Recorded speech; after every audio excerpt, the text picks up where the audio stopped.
ಈಗ ಅದನ್ನು ಮನೆ ಮಾಡ್ಕೊಳ್ಳೋದಿರಲಿ.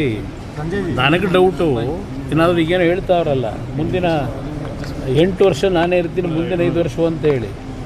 ಆ ಮುಂದಿನ 5 ವರ್ಷವೂ ಇವ್ರು ಏನಾದರೂ ಮುಂದುವರೆದು ಬಿಟ್ಟರು ವಿಧಾನಸೌಧ ಏನು ಮಾಡ್ತಾರೆ ಅಂತ ನನಗೆ ಗಾಬರಿ ಆಗಿದೆ.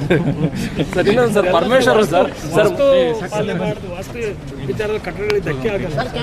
ಅದು ತಪ್ಪದು.